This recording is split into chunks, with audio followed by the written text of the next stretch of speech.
कारुण्यरूपा करुणा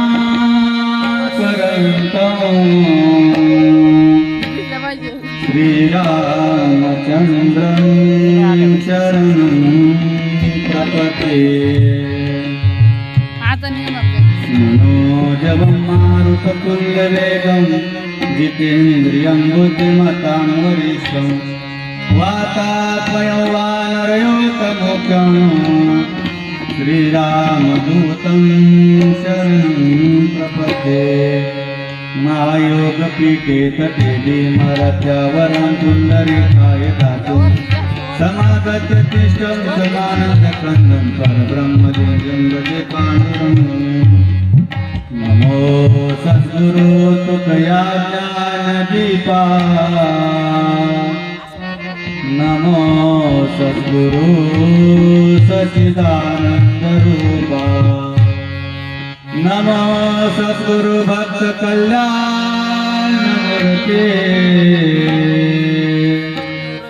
नमो सद्गुरु भास्करा पूर्णकीर्ति अधो राम तपोवनादिगमनम्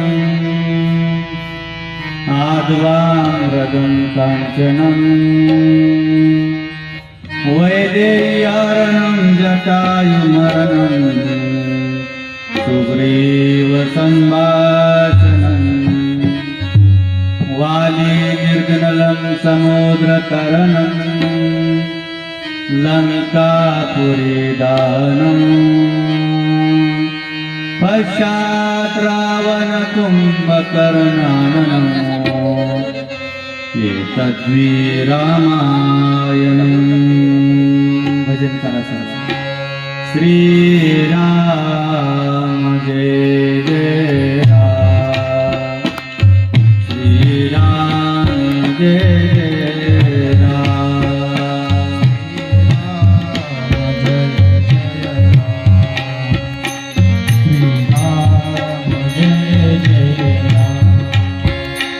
श्रीराम जय जय राम श्रीराम जय जय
बबुसु दशरथ अजर बिहारी राम सिया राम जय जय राम सिया राम जय जय राम सिया राम जय जय राम सिया राम जय जय सीताराम चरित अति पावन मधुर सरस परमित मन भाव राम सिया राम जय जय राम सिया राम जय जय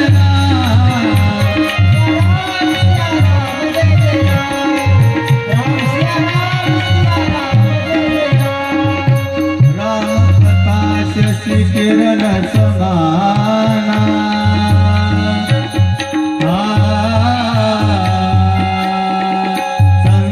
चकोर करई जय काना राम सिया राम जय जय राम सिया राम जय जय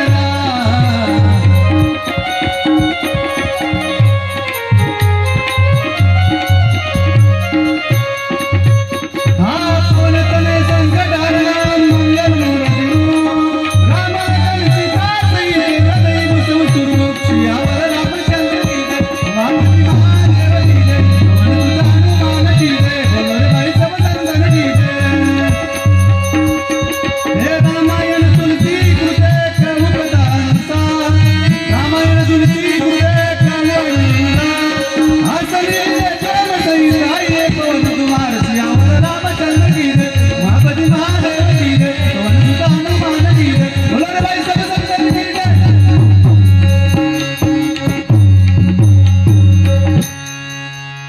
पुंडलिक वरदारी विठ्ठल श्री ज्ञानदेव तुकाराम पंढरीनाथ भगवान की जय माऊली ज्ञानेश्वर महाराज की जय जगद्गुरु तुकाराम महाराज की जय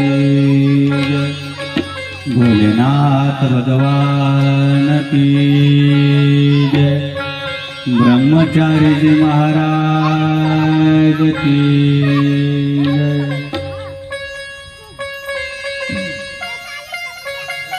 चरितम रघुनाथस्य शतकोटि प्रविस्तरम एक एक अक्षरम पुनसा महापातक नाशनम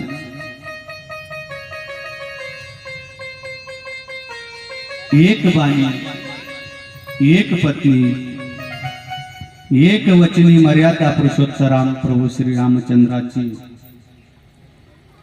वर्णन करणारी अशी श्रीराम कथा जीवनाची व्यथा मिटवणारी श्रीराम कथा प्रपंचातल्या सर्व प्रश्नांची उत्तर म्हणजे श्रीराम कथा जीवनामधल्या सर्व वजाबाकीचे साधन अशी ही सुरस पवित्र गोड श्रीराम कथा आणि या श्रीराम कथेच्या आजच्या या 2024 मधल्या भगवान ब्रह्मचारी महाराज भगवान शिवजी भोलेनाथ यांच्या मूर्तीच्या आणि मंदिराच्या वर्धापन दिनानिमित्तानं अगदी 2004 साली मंदिराचं निर्माण झालं. महादेवाची आपण स्थापना केली ब्रह्मचारी बाबांची आणि आता हे 20वे वर्ष आहे. या 20व्या वर्षीची श्रीराम कथा आजचा प्रथम दिवस आहे आणि या ठिकाणी प्रथम दिवसाची श्रीराम कथेचा आपण पुष्प या ठिकाणी गुंफणार आहोत.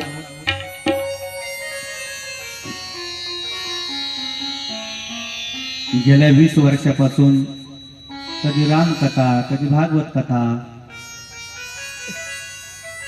अखंड हरिनाम सप्ताह अव्याहतपणे या ठिकाणी देवाच्या कृपेने पार पडत आला. अगदी कोरोनाच्या काळात सुद्धा सप्ताह बंद नाही राहिला. काहीतरी देवाची कृपा आहे. आणि मग याही वर्षी सहज मनात आलं आणि भगवान प्रभू रामचंद्राचीही त्या ठिकाणी जीर्णोद्धार मूर्ती प्राण प्रतिष्ठा 22 जानेवारीला त्या ठिकाणी अयोध्येमध्ये झालेली आहे. हे साल म्हणजे आपल्या जीवनातील एक अतिशय स्वर्ण अक्षराने लिहिण्यासारखा क्षण आहे की आपल्याला पुढील पिढीला सांगता येईल की प्रभू रामचंद्राचं मंदिर आम्ही आमच्या डोळ्याने बघितलं. असणारी प्रभू रामचंद्राची मूर्तीची स्थापना आमच्या डोळ्यात देखत 2000 म्हणजे 22 जानेवारी 2024 या साली झाली. आपल्याला सांगता येईल खऱ्या अर्थानं सोनेरी दिवस पर्वणी आहे. आणि त्या निमित्तानं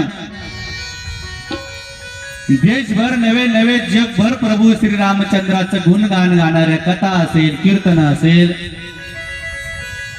आयोजन त्या ठिकाणी होत थोडस उशिरा का होईना, परंतु हे साल महत्वाचा असल्या कारणानं सहज मनात आलं की आपणही दुपारच्या सत्रामध्ये अगदी तास, दीड तास, 2 तास जसं वेळ आपल्याला भेटेल त्यावेळेमध्ये प्रभू रामचंद्राचं चरित्र वर्णन करण्याचा प्रयत्न करू.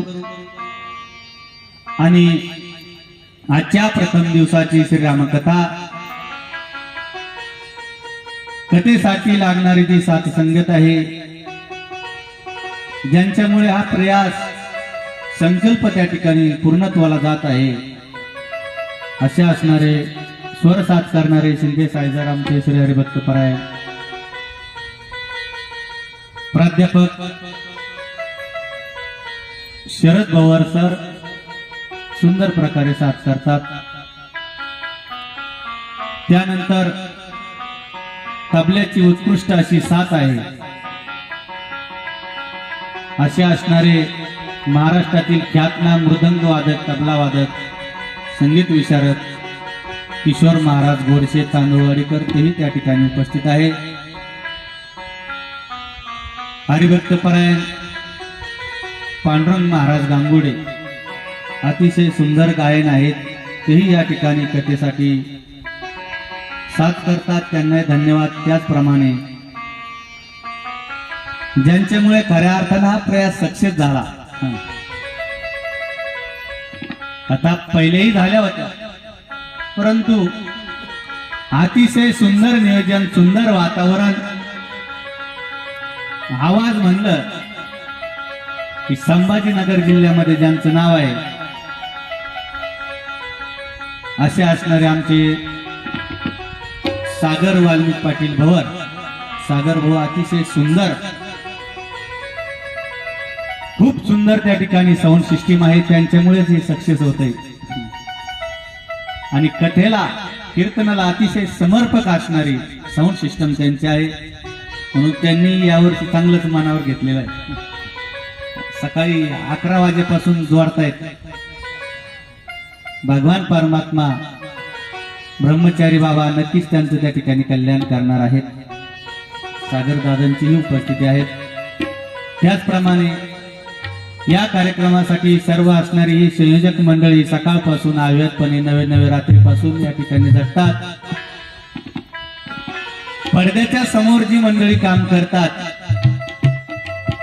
कीर्तन करतात, हरिपाठ करतात, भजन करतात, परंतु या पाठीमाग सुद्धा पडद्याच्या आडून ज्यांचं नाव कधी निघत नाही, परंतु अशी असणारी सर्व जी मंडळी सर्व कष्ट करतात, हे सगळा प्रयास सगळेच समस्त गावकरी मंडळी जिरीकर, त्यांनाही त्या ठिकाणी धन्यवाद. या कथेसाठी महिला मंडळीची उपस्थिती आहे, पुरुष मंडळीची उपस्थिती आहे. संख्येने जरी थोडेसे कमी असले तर काही हरकत नाही, परंतु प्रभू रामचंद्राच्या या असणाऱ्या कथेविषयी मनात स्वजूळ भाव धरून अगदी या ठिकाणी एक चित्ताने श्रवण करण्याकरता तुम्ही सर्व महिला मंडळी पुरुष मंडळी आलात. सर्वांना धन्यवाद. या रामकथेच्या वतीनं सर्वांना दंडवत प्रणाम.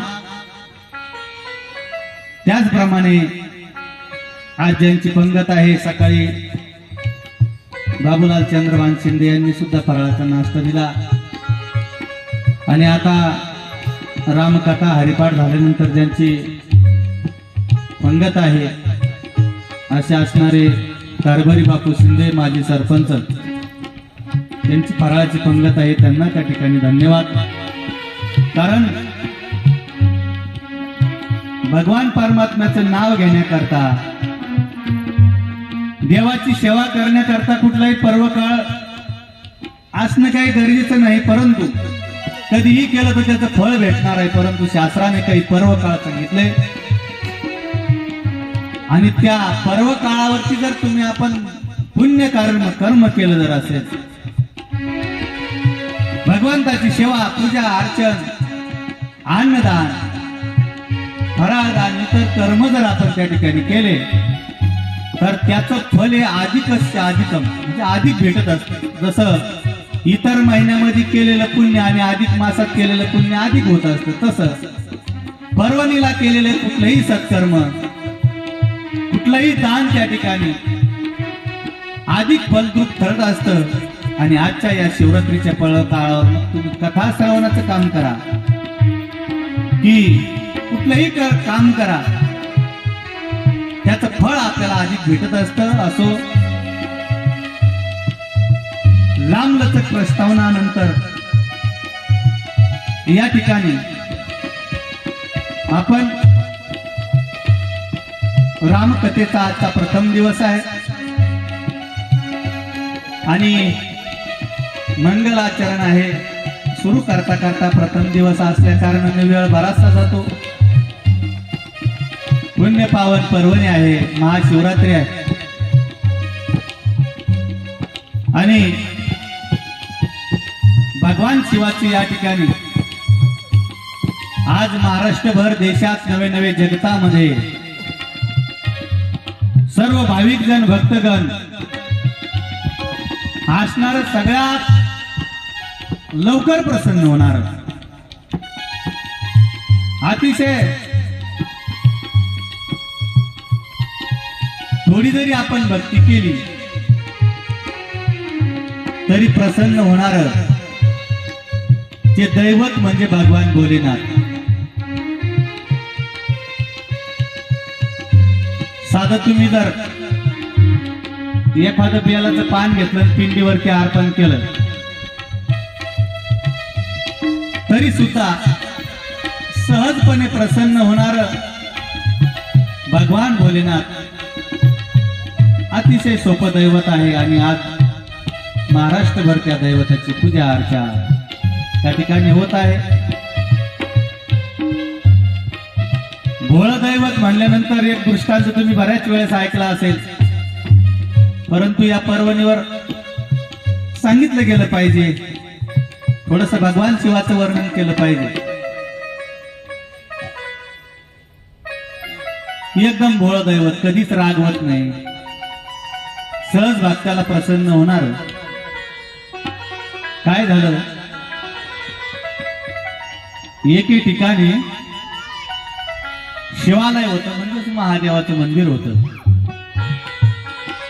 आणि भगवान भोलेनाथाला भाविक मंडळी खूप बसतात. त्या मंदिरामध्ये भोलेनाथाचं लिंग होतं, पिंड होती.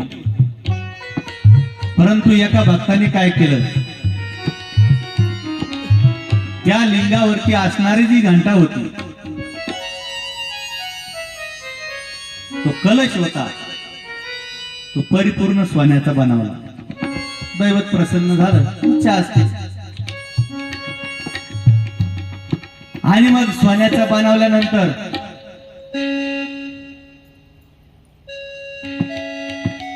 एक भाविक मानता येणार नाही, चोरच समजा तो. त्याला असं वाटलं कोणीतरी ही सोन्याची घंटा लावलेली आहे आणि आपण जर ही जर चोरून नेली तर आपल्या आयुष्याचं कल्याण होईल. कारण सोन्याचे भाव आता खूप वाढत आहेत. 6,000 रुपये ग्रॅम झाले, 60-61,000 रुपये तोळा झाला आणि सहज अर्धा 1 किलोची घंटा म्हणजे आपल्या 1 नाही 10 पिढ्याचं कल्याण त्या ठिकाणी होणार. म्हणून त्यांनी ठरवलं की आपण आता घंटा चोरायची. परंतु दिवसभर महादेवाच्या मंदिरात असणारी सर्व पूजा अर्चा करण्यासाठी सर्व मंडळी होती. परंतु मधल्या टप्प्यामध्ये सर्व मंडळी थांबली. या चोराला असं वाटलं आता आपल्याला हा चान्स. आता मंदिरामध्ये गेला, परंतु घंटा ही उंच ठिकाणी लावलेली होती आणि असणारा तो चोर उंचीने कमी होता. त्याला वाटलं आता घंटा काढायची तर आहे आपल्याला, चोरायची नेमकी, पण करायचं कसं. इकडे पाय तिकडे पाय, तिकडे काही स्टूल नव्हता, खुर्ची नव्हती. मग घंटा तर चोरायची कोणीतरी येईल, घाई करा. त्यानं काही नाही, हुशार होता, डोकं लावलं आणि त्याच पिंडीवरती उभा राहिला, पाय देऊन उभा राहिला. त्याच्या डोक्यात फक्त घंटा होता, कलश होता. चोरायचं म्हणजे चोरायचं. तो चोरीच्या उद्देशानं त्या ठिकाणी पिंडीवरती उभा राहिला, घंटा काढू लागला, तो कलश काढू लागला. आणि तितक्यात घडलं काय, भगवान शंकर प्रसन्न झाले. त्याला म्हटले, हो भक्ता, मी तुला प्रसन्न आहे. असं म्हटल्यानंतर तो भक्त विरामला. त्याला तर असं वाटलं काय करावं काय. आपण तर चोरीच्या उद्देशानं उभं राहिलो होतो, डायरेक्ट पाय देऊ. परंतु भगवान शिवाने सांगितलं, अरे म्हटले, लोक मला दुरून नमस्कार करतात. आता नमस्काराची दर्शन घेण्याची सुद्धा नवीन पद्धत त्या ठिकाणी, जसं जसं जग सुधारायला लागलं, शिकायला लागलं, नवीन पद्धती काढायला लागल्या. काही काही मारुतीच्या महादेवाच्या मंदिरावरून असं गाडीवरूनच असा हात करतात. फक्त असा हात केला की दर्शन झालं. पाया पडत असताना दुरूनच असे हात 2-3 वेळा आला होता. मग ते देवाच्या असो का संतांच्या असो, एखाद्या वडीलधाऱ्या मंडळीचा असो. परंतु दर्शन घेण्यासाठी शास्त्र सांगतं की आपलं मस्तक त्यांच्या पायाला लागलं पाहिजे. मग ते देव असो, संत असो का वडीलधारी मंडळी असो, की आपलं मस्तक टेकलं पाहिजे. आणि दंडवत घालताना काढली जागा साफ करायची, खाली रुमाल आथरायचा आणि मग दंडवत घालायचं का असं नाही. काठी जर आपण उभी केली आणि तिचा आधार सोडल्यानंतर ती कशी पडते, तगदिशी पडते. त्याप्रमाणे दंडवत घालायचं सांगितलेलं आहे. परंतु असो, भगवान भोलेनाथ म्हटले, कोणी दुरून नमस्कार करतं, कोणी नुसतं हातानं स्पर्श करतं, कोणी नुसतं डोक्यानं स्पर्श करतं. पण तू असा भक्त एक झालास म्हणे, सगळंच पिंडीवर तू अर्पण झाला. जसं फुलं अर्पण होतं, काही नैवेद्य फळ अर्पण होतं, तसा तू सगळं अर्पण झाला. तुला मी प्रसन्न नाही म्हटले, काय मागायचं माग. तो ते विरमून गेला. म्हणजे मला यातून सांगायचं आहे की अतिशय भोळं, सहज प्रसन्न होणारं दैवत. माग प्रदीप मिश्राजींची कथा आपल्या महाराष्ट्रामध्ये बऱ्याच ठिकाणी शिवकथा झाली. मालेगाव असेल, चाळीसगाव असेल, सगळ्या देशभरामध्ये ते शिवकथा करत हिंडत असतात. ते तर म्हणतात की जर मनोभावनेनं कुठंच काही करायची गरज नाही, कुठेच जायची गरज नाही. मनोभावनेनं जर त्या महादेवाचं स्मरण करून एक लोटा जल सब समस्या का हल, एक तांभर पाणी जर पिंडीवरती अर्पण केलं, पाण्याचा जरी अभिषेक केला, तर तुमच्या जीवनामधील कुठलीही समस्या असो तिचं निराकरण निवारण त्या ठिकाणी होत असतं. म्हणून अतिशय सहजपणे प्रसन्न होणार जे दैवत आहे ते भोलेनाथ बाबा, आणि त्या आपल्या सप्ताहाचं योग आहे. गेल्या 2-3 वर्षापासून एखाद्या वर्षी चुकून ती जर लांबली तर आपला एक दिवस पुढे जातो. आता 2-4 वर्षापासून ती स्थिती यायला लागली. पुढच्या वर्षी ही स्थिती आहे. मी बघितलं डायरीमध्ये की महाशिवरात्रीलाच आपल्या सप्ताहाची सुरुवात होती आणि भक्तीतून आपल्या सृष्टीला काला असतो. असो, जी प्रभू श्रीरामचंद्राची श्रीराम कथा आपण या ठिकाणी बघत आहोत. आता जर असा कोण आहे या महाराष्ट्रामध्ये की त्याला प्रभू रामचंद्राची कथा माहिती नाही, असं आहे का? रामायण प्रत्येकाला माहिती. जर आपण एखाद्याला प्रश्न विचारला, रामाच्या वडिलाचं नाव कोणी सहज सांगेल? दशरथ राजा. प्रभू रामचंद्राच्या पत्नीचं नाव काय? सहज सांगेल सीतामैया. भगवान लक्ष्मणजीच्या पत्नीचं नाव कुणी सांगेल. मग जर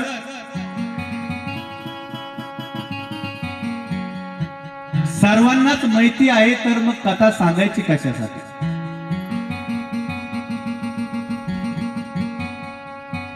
कारण रामायण एका श्लोकामध्ये सुद्धा परिपूर्ण होतं. एक श्लोक आहे ना, मी अगोदर नमनामध्ये म्हटलं, अधो राम तपोवनादि गमनम आद्वा मृगम कांचनम वैदेहारणम जटायु मरणम सुग्रीव संभाषणम वाली निर्जनलम समुद्रहरणम लंकापुरी दानम पश्चात रावण कुंभकर्णारणम एतद्वि रामायणम. झालं एका श्लोकामध्ये रामायण.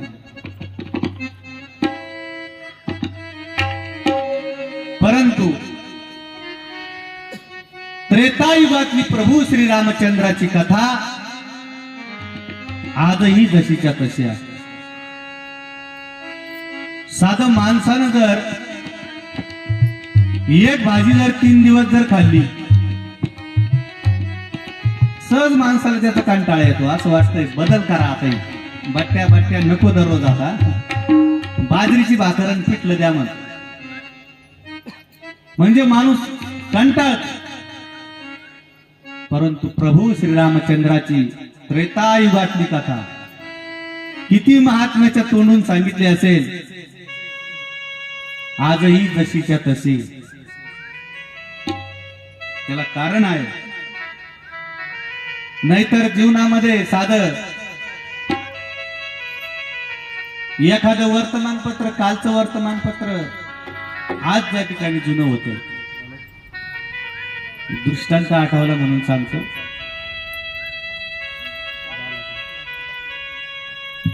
की एकदा बस स्टँड वरती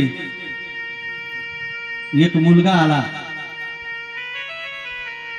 पेपर घ्या पेपर घ्या पेपर घ्या आवाज देऊ लागला. आणि मग आवाज दिल्यानंतर दुसरा मुलगा होता पेपरवाला. एक मनुष्य आला, दे म्हटले बाळा इकडे पेपर दे. त्यानं त्याच्याकडे बघितलं. 2 रुपयाला पेपर असल्यामुळे त्यानं काय केलं,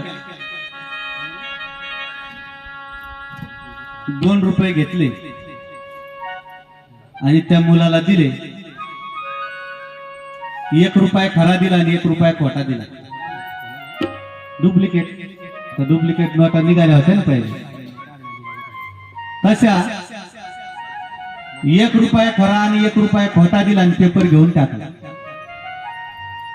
पेपर घेतल्यानंतर बस निघून गेली. गाडी निघून गेल्यानंतर त्या दुसऱ्या मुलानं बघितलं, म्हटले का रे काय केलं म्हटले तू. त्या माणसानं तुला 1 रुपया खरा दिला 1 रुपया खोटा दिला आणि तू खुशाल 2 रुपयाचा पेपर त्याच्या हातामध्ये दिला. एका पेपर मध्ये कुठेतरी आपल्याला 20 पैसे भेटतात. 100-200 पेपर दिल्यानंतर 100-200 रुपये आपल्याला भेटतात आणि तू खुशाल चला 1 रुपयामध्ये पेपर देऊन टाकला. काय मूर्ख आहे म्हटले, तुला घाटा येईल म्हटलं. त्यावेळेस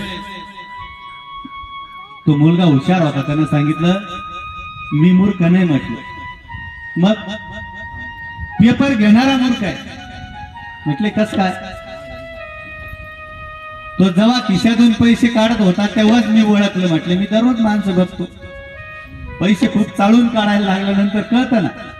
एखादा माणूस असा हात लावतो 1 रुपयाने म्हणतो खिशात आणि 2000ची लाल नोट खिशाच्या वरून चमचम करतो. माणूस ओळखून घेतो किती हुशार आहे. तो म्हटला मी त्याला ओळखून घेतलं. यानं पैसे काढल्यानंतर गिराईक जरा चेत्र आहे, त्यांना पैसे दिल्यानंतर मला कळालं म्हटली यानं 1 रुपया खरा आणि 1 रुपया खोटा दिला.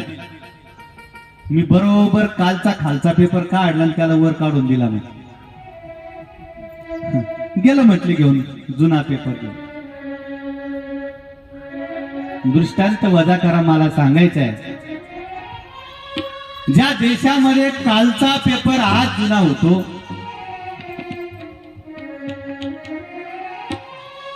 मग काल टेबलवरती सोफ्यावरती सगळ्यांच्या हातामध्ये असणारा जो पेपर आज तो जुना होतो. मग कोणी त्याला रद्दी म्हणून वापर करतं. किराणा दुकानदार किराणा बांधण्यासाठी, हॉटेलवाले त्याच्यावरती कोणाचे फोटो असू त्याच्यावर भजे ठेवून खातो माणूस.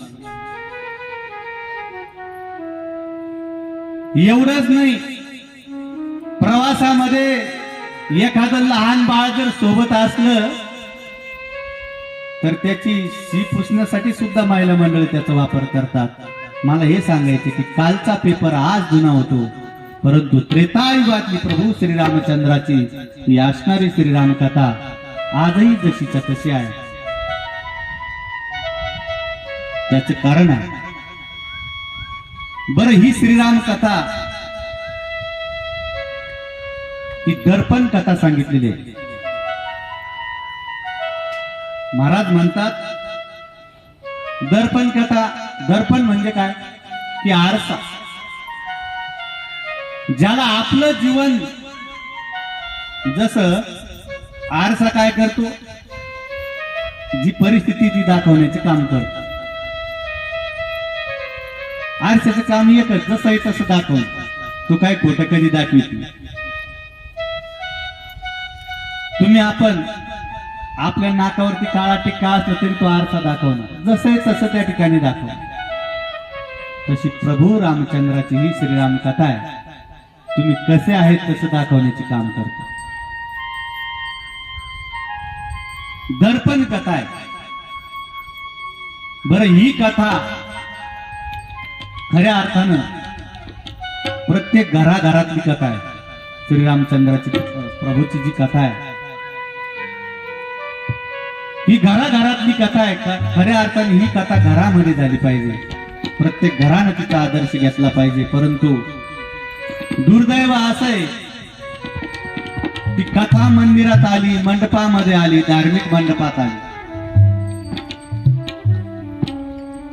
ती इथंच वाचल्या जाते. आणि घराघरामध्ये रामायण व्हायला पाहिजे तिथं महाभारत घालून ठेवू. मग पत्नीने पती सोबत कसं राहायचं त्याचं वर्णन श्रीराम कथेत आहे. भावाने भावासोबत कसं राहायचं, कसं वर्तन करायचं त्याचं उत्तर रामायणामध्ये आहे. राजाने प्रजेचा सांभाळ कसा करायचा त्याचं उत्तर रामकथेत आहे. जीवनामध्ये कोणाला कितीही त्याग आला, कितीही टेन्शन आलं, हारून जायचं नाही, त्याचं उत्तर रामकथेमध्ये आहे. आपण जरा थोडासा आध्यात्मिक भाव बघण्याचा प्रयत्न करू. मी बऱ्याच दिवसापासून रामकथेचं श्रवण त्या ठिकाणी करून त्या ठिकाणी तुमच्या समोर सांगतोय. प्रभू रामचंद्राचं जीवन चरित्र, रामकथा तर बघायची, त्यामध्ये आध्यात्मिक भाव काय आहे तेही आपण बघणार आहोत.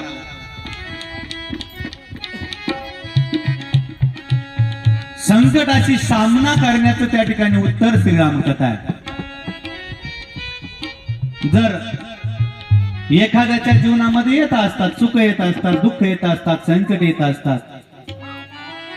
एखाद्या महिलेच्या जीवनामध्ये अतिशय दुःख आलं आणि तिने जर मनात घेतलं की काय नाही, आता बस, मला आता आत्महत्या करायची, जीव द्यायचा, जीव द्यायचा, कुठेतरी झाडाला गळफास घ्यायचा किंवा एखाद्या विहिरीत उडी मारायची किंवा विषारी औषध प्राशन करायचे. परंतु अशा महिलेने तुलसीदासजी उपदेश करतात, यो माय काय करतात, काय नाही, जीव देण्यासाठी चालले, जीवनाला फार वैतागले, टेन्शनच टेन्शन, टेन्शनच टेन्शन, मग मला आता जगायचं नाही, मला राहायचं. परंतु अशाही प्रसंगाला तुलसीदासजी सांगतात, हो थोडा विचार करा, काय दुःख आहे तुमच्या जीवनात, काय टेन्शन आहे तुम्हाला, तुम्ही रामायण उघडून बघा, काय आपल्याकडे काय दुःख आहे, काहीच नाही. इथं जगन्नियता प्रभू रामचंद्राची पत्नी आहे.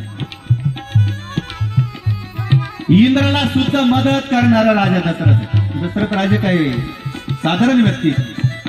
युद्धाच्या काळामध्ये कधी इंद्र असेल, देवदेवतांना कुठलीही मदत लागली तर त्यांच्या बैठकीत बसणारे आणि मदत करणारे दशरथ राजाची सून आहे.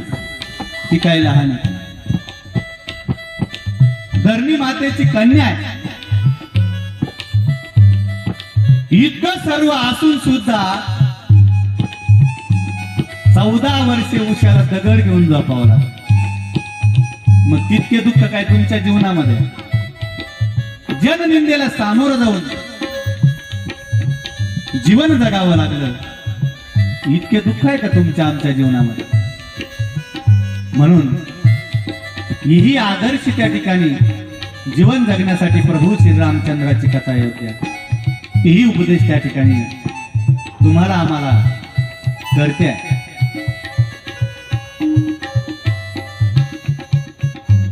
आणि प्रभू रामचंद्राची ही कथा आहे. या ठिकाणी जे कथा सांगतात,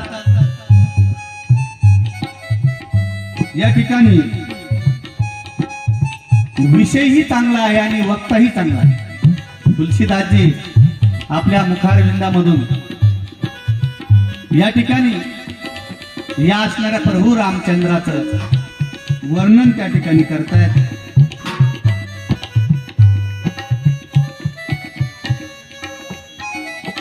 की एखाद्या ठिकाणी विषय खूप चांगला असतो, परंतु वक्ता मात्र तसा नसतो. भाषण चाललंय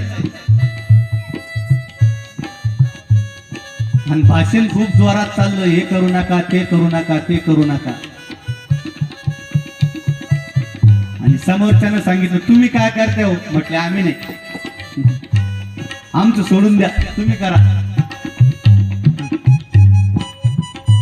परंतु या ठिकाणी विषयही चांगला आणि वक्ता सुद्धा त्याच तोला मोलाचा या ठिकाणी. बरं, क्रिया ही चांगली आहे आणि हेतूही चांगला आहे. काही ठिकाणी क्रिया चांगली असते परंतु तिच्या मागचा हेतू वाईट असतो बरं का. जय या प्रभू रामचंद्राच्या कथेसाठी आपल्या असणाऱ्या बेलेश्वर भगवानच म्हणायला काही हरकत नाही. बेलाखाली आमचं असणारे प्रभू भगवान शंकराची जी पिंड आहे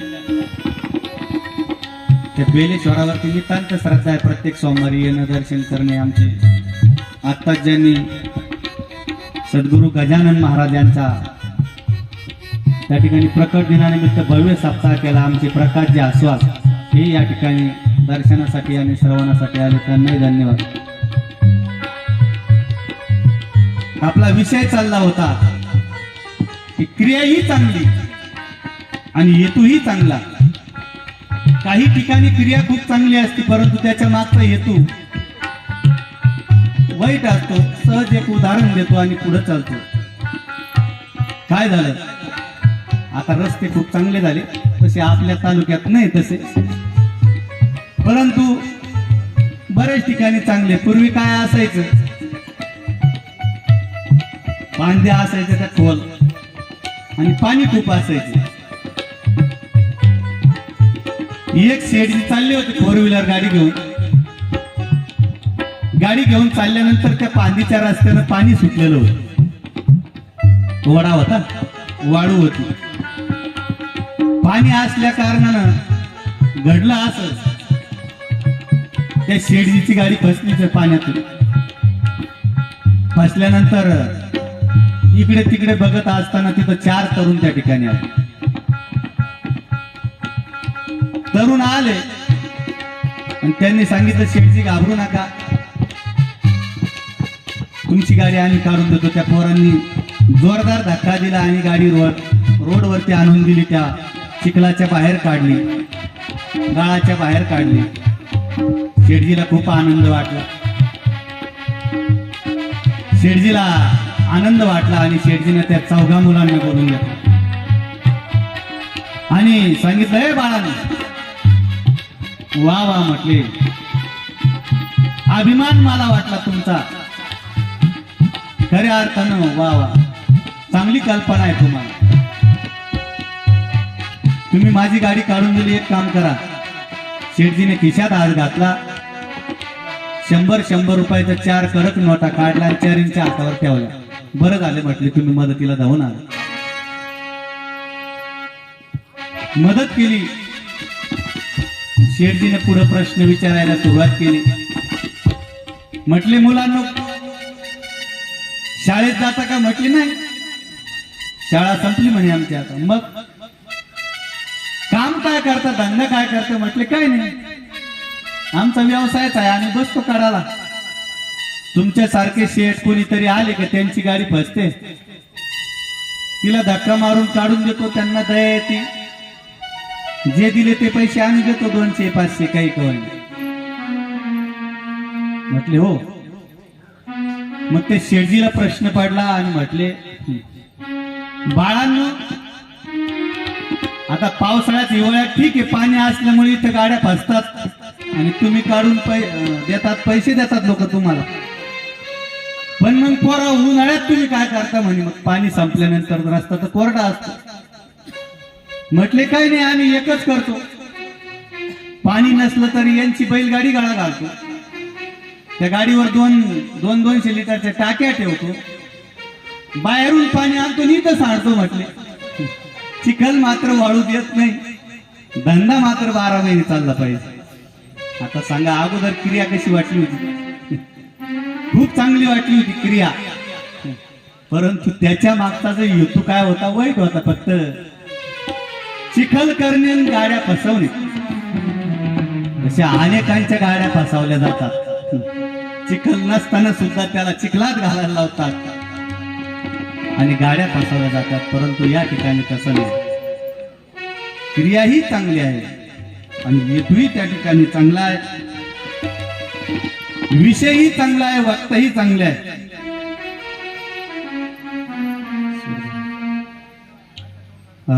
रामायण की अमर प्रणेता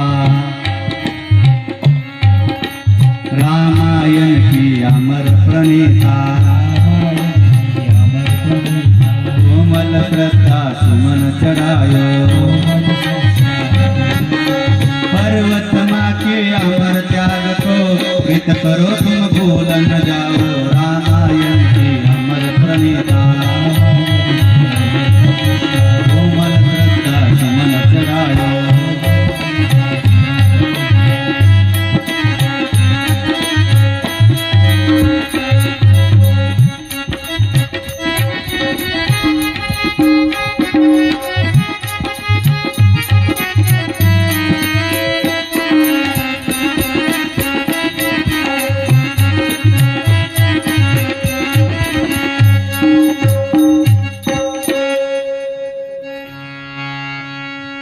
या ठिकाणी या रामायणाला दोन नाव आहेत. एक म्हणजे तुलसी रामायण आणि एक रामचरित मानस.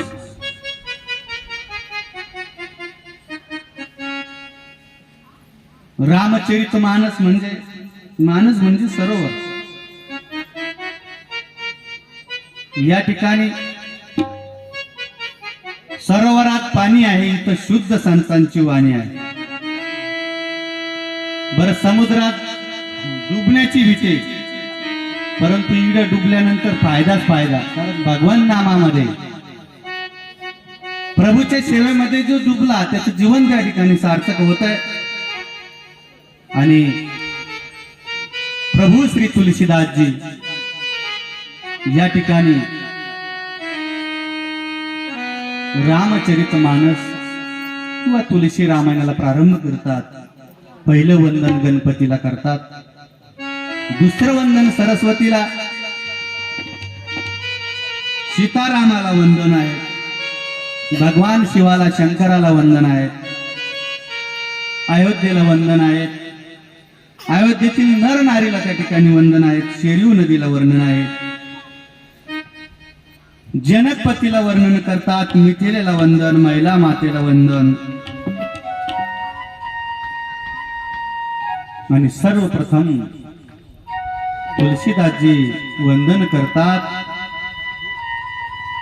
कौसल्या मातेला, सुमित्रा मातेला, कैकेयी मातेला. त्यानंतर दशरथ राजाला वंदन.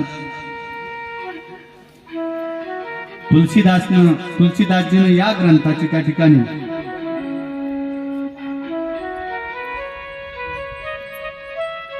विक्रम संवत 1661 मध्ये या ठिकाणी प्रभू रामचंद्राचे या चरित्र लिहिण्यासाठी त्या ठिकाणी प्रारंभ केला.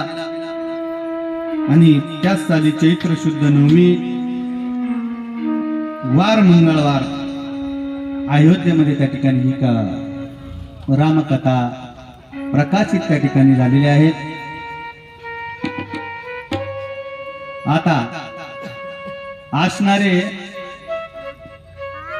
ग्रंथकर्ते श्री तुलसीदासजी यांचेही थोडं जीवन चरित्राचं वर्णन आपण या ठिकाणी करणार आहोत.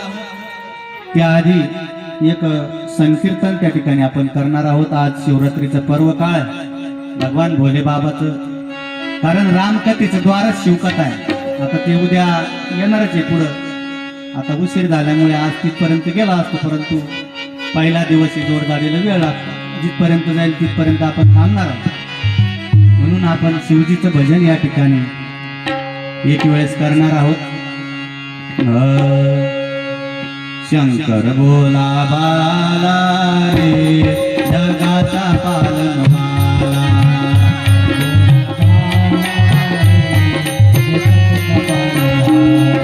शंकर बोला बाला रे जगाचा पालनहारा,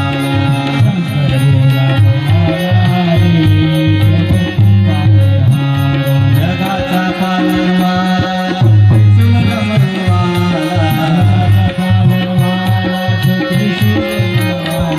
जगाचा पालनहारा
या ठिकाणी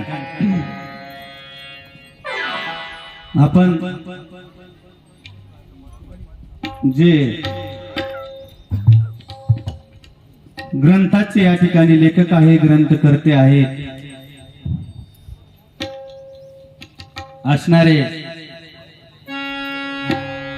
श्री तुलसीदासजी यांची थोडीशी जीवन कथा आपण त्या ठिकाणी बघणार आहोत.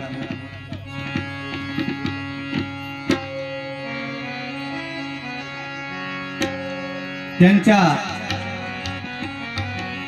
आईचं नाव तुलसी होतं आणि मग पुढे त्यांचं लग्न होतं. लग्न झाल्यानंतर त्यांच्या पत्नीचं नाव रत्नावली.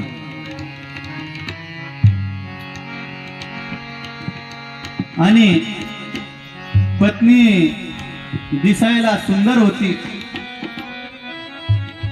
गोरी गोमटी होती. त्यामुळे तुलसीदासजी तिच्यावरती इतके आसक्त होतात की लग्नाच्या अगोदर आई आई आई आई, लहानपणी मुलं खेळून जरी आले, कुठून फिरून जरी आले,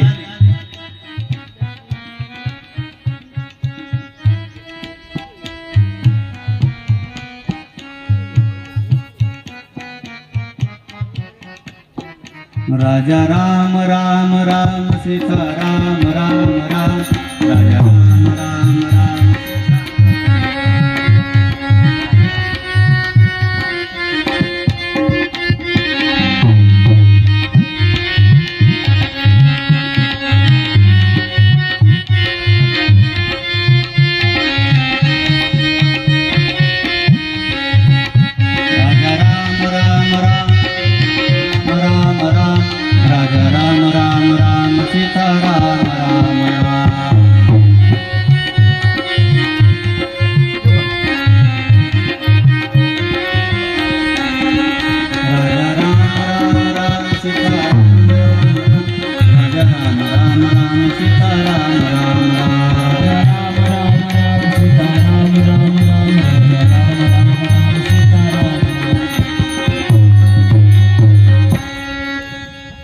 या ठिकाणी तुलसीदासजी पत्नीवरती अगदी आसक्त होतात. लग्नाच्या अगोदर मुलं कुठेही खेळायला गेले, बाहेर गेले, कुठेही गेले, आई आई आई घरी आले का आई कुठे, आई कुठे. परंतु तीच परिस्थिती लग्न झाली की मग बदलून जाते. जर घरामध्ये एखादा स्वयंपाक केला, कढी केली समजा, मुलगा आल्यानंतर रोष व्यक्त करतो, काय आई तुला कळतं का काही, इतकी कुठं पातळ कढी असते का, ती कशीच लागत नाही. हा काय कढी केली, आम्ही राब राब राबायचं, काम करायचं, दिवसभर वनवन करायचं आणि इतकी पातळ कढी. आईने सांगितलं आता बोलू नको, थोडा थांब, एकदा मी काय सांगते ऐक. म्हटले काय, अरे बाबा आजची कढी मी नाही केली, मग तुझ्या पत्नीने केली. म्हटले सुनबाईने केली. मग लगेच त्याचं उत्तर बदललं. म्हटले हो का, जाऊ दे आई, कढी पातळ आहे पण खायला खूप टेस्टी बर का. पातळ जरी पण चांगली लागते, थोडीशी तिखट जरी असते पण भारी रुचकर लागते. म्हणजे मनुष्य बदलून जातो, मला हे सांगायचं आहे.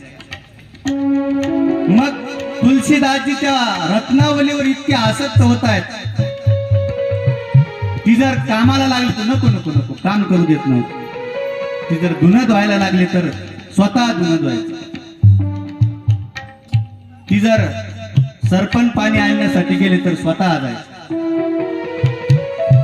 परंतु एक दिवस प्रकार असा घडला, तुलसीदासजी बाहेर गेलेले असताना असणारी रत्नावली तिची माहेरची मंडळी आली आणि तिला घेऊन गेले.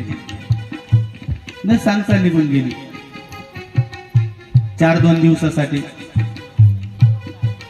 आणि मग पुढे प्रकार असा होतोय, काही कालांतरानं तुलसीदासजी घरी आले आणि विचारलं, म्हटले आई रत्नावली कुठे. म्हटले रत्नावली, तिचे वडील आले घेऊन गेले. म्हटले माहेर. असं कसं. म्हटले हो, म्हटले घेऊन गेले माझ्या परवानगी शिवाय. म्हटले हो नेलं. जुना काळ, सुविधा कमी, पावसाळ्याचे दिवस, विजा कडकताय, पाऊस चालू आहे. आणि मग निघाले तुलसीदासजी पत्नीच्या माहेरकडे जाण्यासाठी. पाऊस धोधोय, चालू पावसात निघाले. नदी आहे, नदी तुडुंब भरलेली आहे. नदी पार केली. नदी पार केल्यानंतर पुढे माडी आहे, 2 ताळाची बिल्डिंग. वरच्या ताळावरती असणारी रत्नावली आराम करण्यासाठी होती. मग वरती जायचं कसं, दरवाजा बंद. दोरीने वरती गेले आणि वरती गेल्यानंतर आवाज दिला, रत्नावली. म्हटले काय. तिला तर कळालं, एवढ्या रात्री. दरवाजा उघडला आणि छातीवरती हात ठेवून म्हणू लागले, हाय कर्म माझं, एवढ्या पावसामध्ये तुम्ही आले, कसे आले. म्हटले नदीला तर पूर आहे, वरती तुम्ही कसे आले. पाऊस तर सारखा धोधो चालू आहे. मग तिनं कंदील घेतला आणि मग बघते तर काय, खिडकीला काय दोर वगैरे नव्हता, साप लटकलेला होता. सापाला धरून तुलसीदासजी वरती आले, डोक्याला हा मारायला लागले. म्हटले काय कर्म माझं देवा. पुढे पुन्हा कंदील घेऊन गेली. म्हटली नदी कस काय पार केली. म्हटली तूच तर नाव पाठवली होती ना. म्हटली मी कधी पाठवली. कंदील घेऊन गेले, बघतात तर काय, प्रेत पडलेलं होतं, प्रेत म्हणजे मुर्दा, त्याच्यावर बसून अलीकडे आली, कारण प्रेत पाण्यात डुबत नाही. मग तर आणखी रडू लागली, डोक्यावरती हात मारू लागली. म्हटले काय कर्म माझे देवा, आज माझं सौभाग्य या ठिकाणी वाचलं. आणि मग तुलसीदासजी घरी बसलेले असताना उपदेश केला.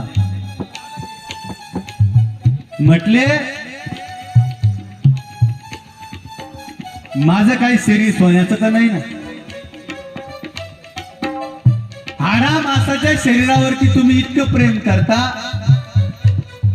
इतके जीव लावता, एक मिनिट सुद्धा तुम्हाला करमत नाही. परंतु हे शरीर मी काय सुंदर आहे म्हटलं, परंतु मला ज्यानं बनवलं तो किती सुंदर असेल. मी जर इतकी सुंदर आहे तर मला ज्यानं बनवलं तो किती सुंदर असेल. मग माझी इतकी सेवा करण्यापेक्षा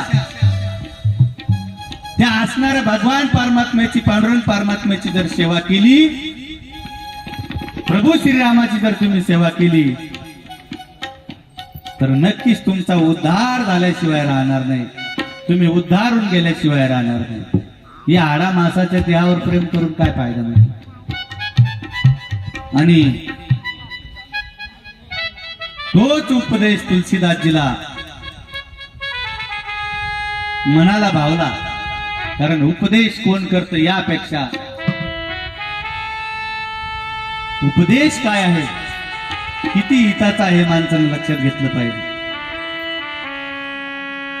मग महाराज म्हणतात ना, उपदेश तो बलत्या हाती झाला चित्ती धरावा.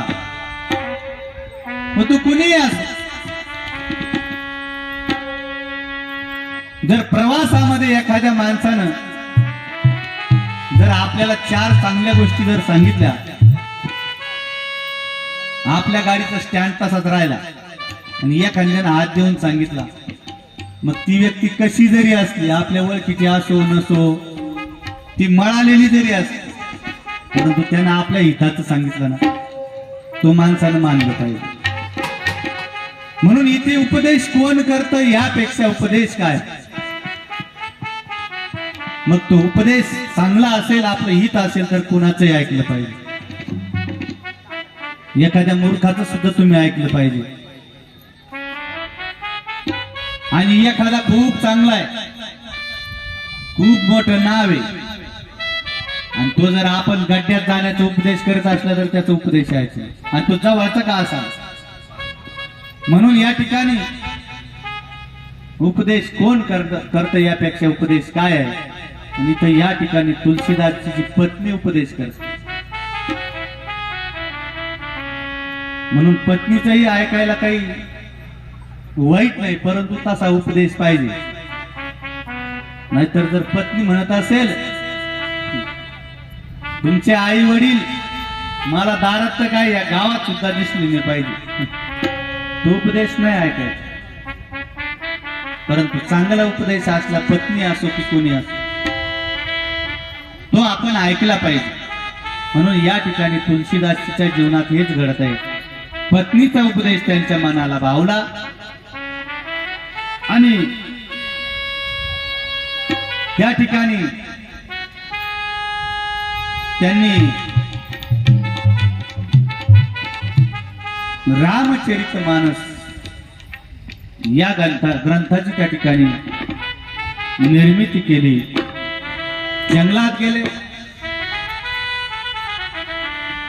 सर्वस्वाचा त्याग करून टाकला, फक्त प्रभू रामचंद्र आणि प्रभू रामचंद्र.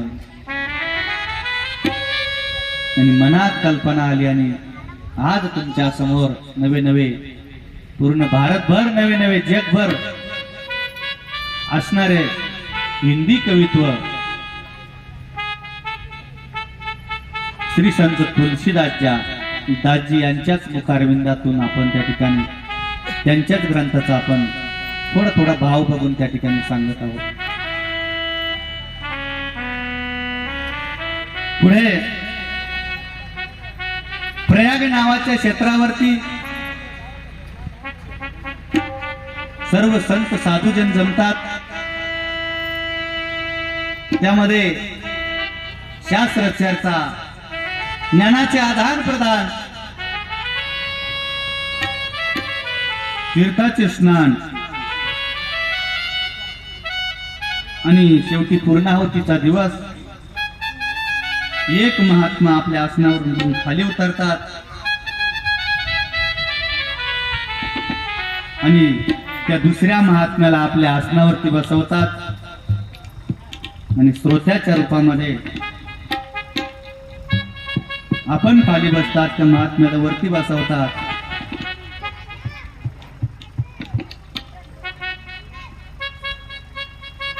ते म्हणजे याज्ञवल्कीजी आणि भारद्वाजी.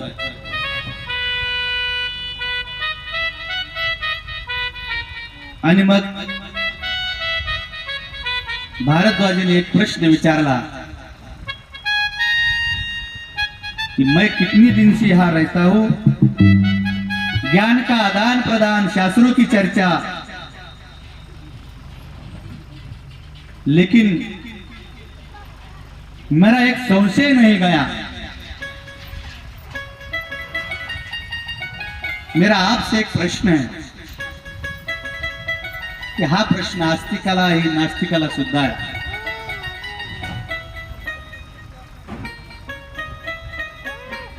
तो प्रश्न म्हणजे रामकथा तर सूर्यवंशातल्या, कारण प्रभू रामचंद्र सूर्यवंश. मग या कथेला चंद्रकिरणाची उपमा का त्या ठिकाणी दिलेली आहे? तर महाराज सांगतात, सूर्याच्या ठिकाणी या प्रिय अप्रिय भाव आहे. तो कसा, थंडीच्या दिवसामध्ये आपल्याला जे सूर्यप्रकाश आहे ते गोड लागतात, ऊन गोड लागतं. परंतु तोच आता पुढच्या मे महिन्यामध्ये सूर्यप्रकाश आपल्याला बाहेर सुद्धा निघू देत नाही.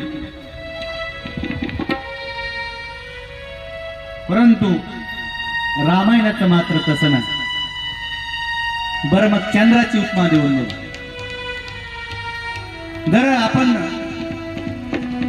रामायणाला जर चंद्राची उपमा जर दिली तर चंद्राची उपमा सुद्धा कमी पडेल, कारण चंद्राला डाग आहे. इंद्रा पडले बघ, चंद्र झाला काळा, नारद चुकला चाळा भजनाचा. इंद्रा पडले बघे, चंद्र झाला काळा, नारद चुकला चाळा भजनाचा.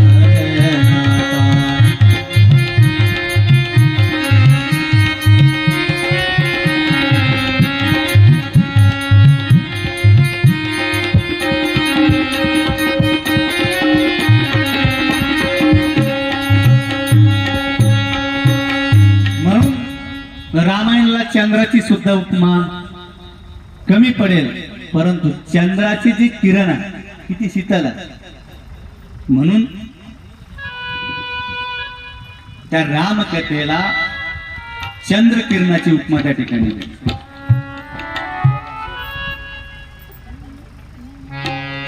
रामकथा शशी किरण समाना, संत चकोर करई जय पारा. राम सिया राम सिया राम जय राम, राम सिया राम सिया राम जय राम.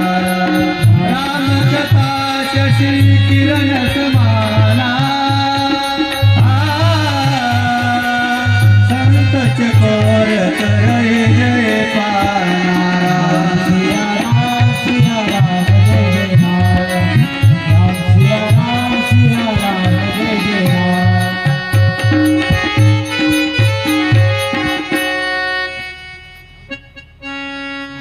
आणि मग याज्ञवल्कीजी सांगतात, हा प्रश्न जसा तुम्ही मला विचारला तसा हाच प्रश्न पार्वतीने भगवान शंकराला सुद्धा एकदा विचारला होता. आणि हीच कथा महादेवानं पार्वतीला सांगितली तीच कथा आज याज्ञवल्कीजी सांगतात भारद्वाजीला. काय घडलं? एक बार त्रेता युग माये, एक बार त्रेता युग माये, शंभु गए तुंग अचरज पाही, शंभु गए तुंग अचरज पाही. संग सती जग जननी भवानी, संग सती जग जननी भवानी, पूजे अखिलेश्वर ऋषि जानी, पूजे अखिलेश्वर ऋषि जानी. एक बार त्रेता युग माये, एक बार त्रेता युग माये.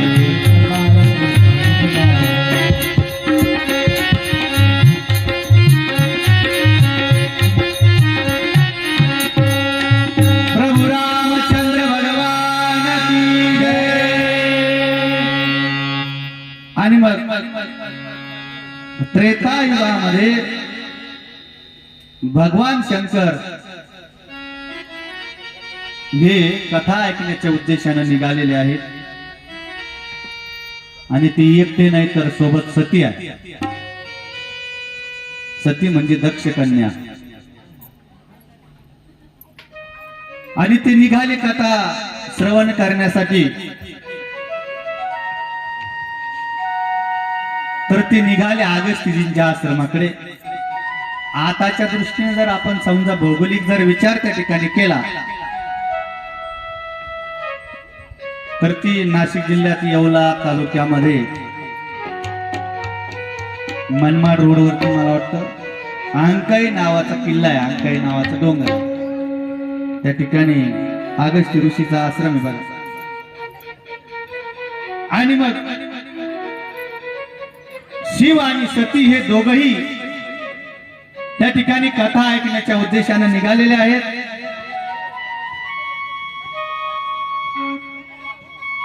कथा ऐकताना दोघं सोबत असलं पाहिजे. तेव्हापासूनच रूढ पडली असेल की कथा लक्ष्मी नारायणाने शिवाने सतीने म्हणजे पती पत्नीने ऐकली पाहिजे. कारण या ठिकाणी वर्णन आहे संग सती जग जननी भवानी. सती मैया आणि शिवजी सोबत आहेत.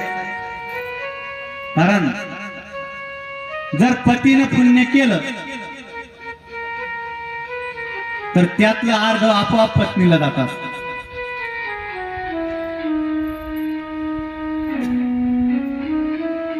परंतु पत्नीने केलेल्या पुण्यात पतीला वाटा नाही बरं. आणि उलट पत्नीनं पाप केलं तर अर्ध पतीला भोगावं लागतं. पुण्य नाही पण पाप जात.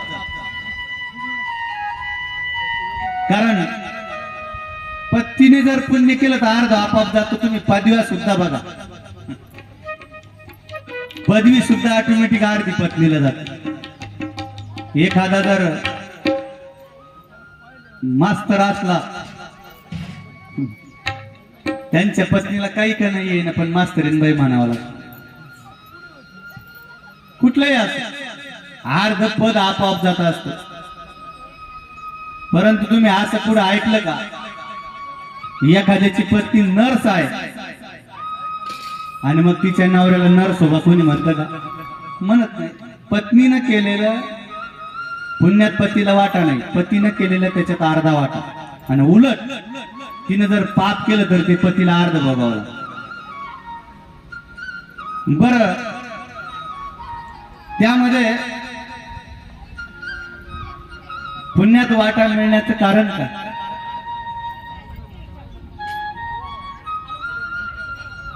तिने आपल्यासाठी सर्वस्वचा त्याग केलेला असतो. उदाहरणार्थ आता पहिली मुलगी असते आणि ज्या दिवशी लग्न लागलं लग्न लागल्यानंतर कन्यादानाचा कार्यक्रम झाला. सासू सासऱ्यानं आपलं हातावरती पाणी घेतलं, कन्यादानाचं पाणी सोडलं. आता त्यानंतर तिथून पुढे तिचं सगळं बदलून जातं. ती माहेरचं नाव सुद्धा बदलतात. माहेरचं नाव सुद्धा इकडे मंडळी गुरुने दिलेलं नावानं आठवण नाव बदलतं. त्यानंतर आडनाव चेंज होतं, गाव चेंज होतं, आधार कार्ड चेंज होतं आणि सगळं स्वतः त्याग करून तिचं घर दार सगळं हे सगळं बंद करून ती त्या ठिकाणी आपल्या सर्वस्वाचा त्याग करून तिकडे येतील. म्हणून पतीच्या अर्ध्या पुण्यामध्ये तिला वाटा असतो. आणि मग या ठिकाणी शिवजी आणि सती दोघे ज्यावेळेस कथा श्रवणासाठी अगस्त्य ऋषींकडे आल्यानंतर खूप आनंद.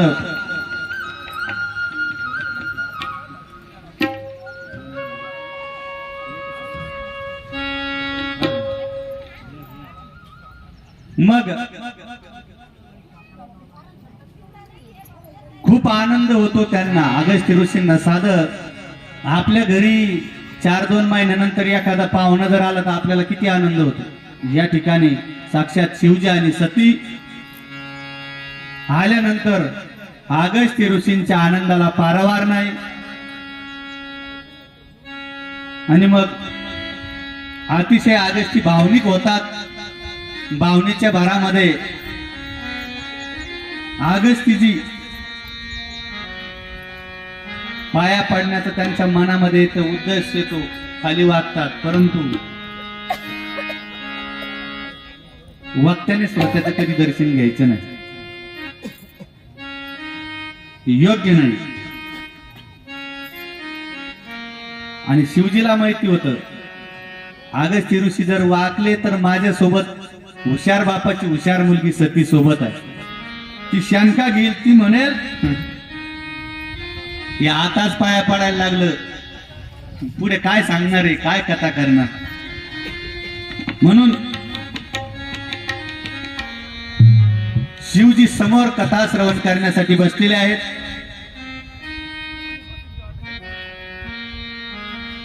आणि मग सतीचं मात्र लक्ष नाही,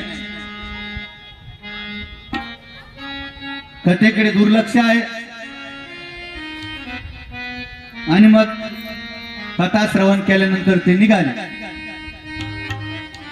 पुढे कैलास पर्वताकडे निघालेले असताना वाटेमध्ये त्याच दंडकारण्यामध्ये नाशिक परिसरामध्ये आणि मग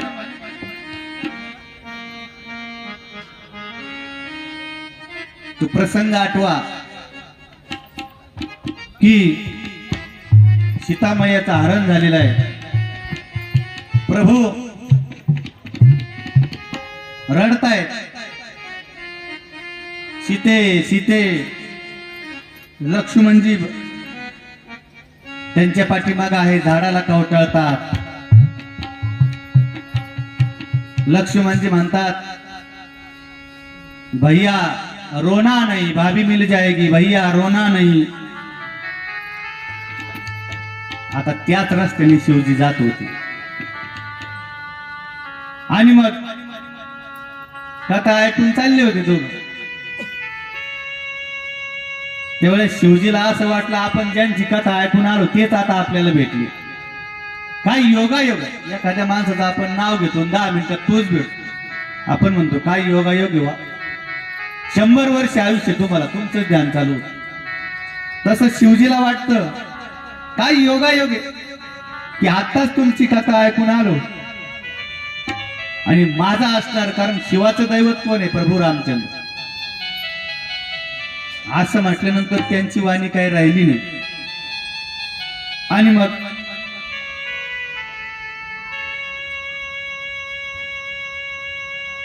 शिवजीला वाटलं आपण जाऊन दर्शन घेऊ, परंतु पुन्हा त्यांच्या मनात आलं ही हुशार बापाची हुशार मुलगी सोबत आहे सती, ही पुन्हा म्हणाल ही आता आपला बाबा बिघडला, आता कोणाच्या पाया पडायला लागला, ते बायकोसाठी रडतं आणि त्याच्या पाया पडत.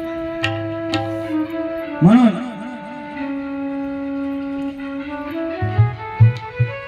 असणारे शिवजी मनामध्ये अतिशय कंठ दाटून आला त्यांच्या, आणि आपोआपच त्यांचे हात जोडले गेले आणि त्यांच्या मुखातून शब्द निघाले, सच्चिदानंद घन प्रभत परमात्मा आपकी जय हो, जय हो, जय हो. ऑटोमॅटिक त्यांच्या मुखामधून शब्द निघाले. आणि मग तेव्हा सतीला वाटलं हे काय, शिवजी सांगतात आपण ज्यांची आता कथा श्रवण करून आलो की तेच आहे. त्यावेळेस सती म्हणते,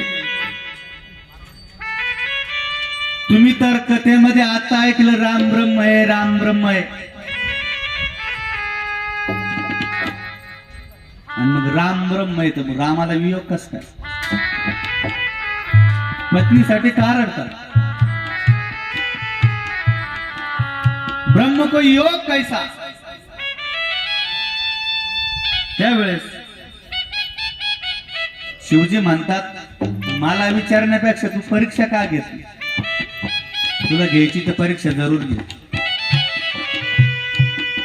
आणि सांगतात, मी या वटवृक्षाच्या झाडाखाली निवांत बसतो,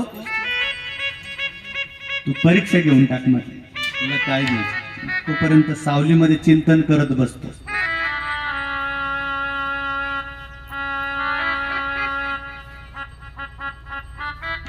या ठिकाणी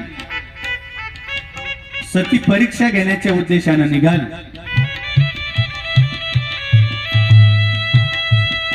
आणि मग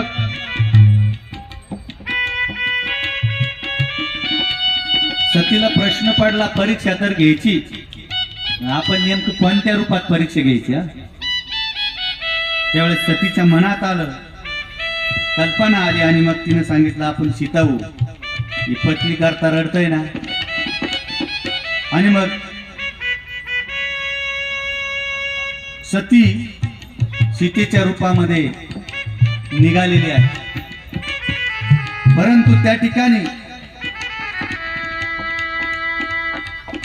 काही एखाद्या ढगामुळे मेघामुळे सूर्य काही झाकत असतो का, तस प्रभू रामचंद्रानं सतीला ओळखलं.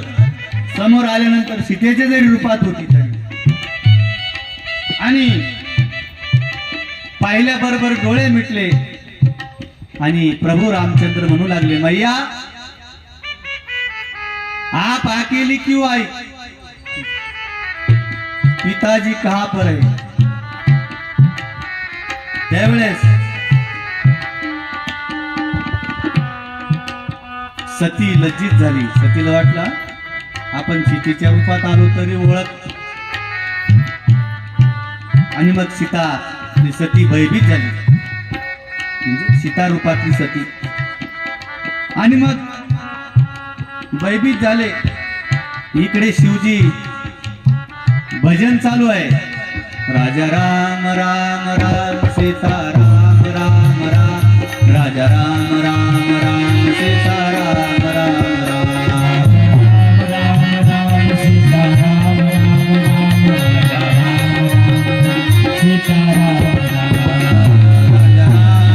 राम, सीता राम राम, राजा राम सीता राम राम राम, राजा राम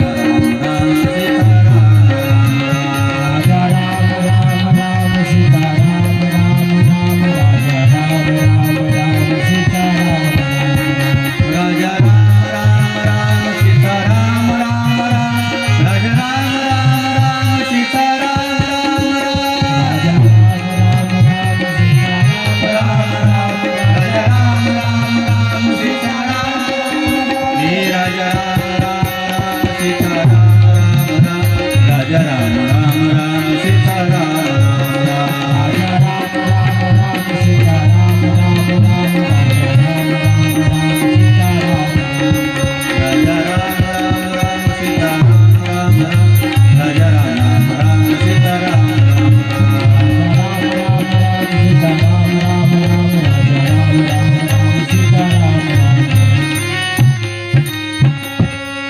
आणि इकडे शिवजी भजन करतायत प्रभू रामचंद्राचं.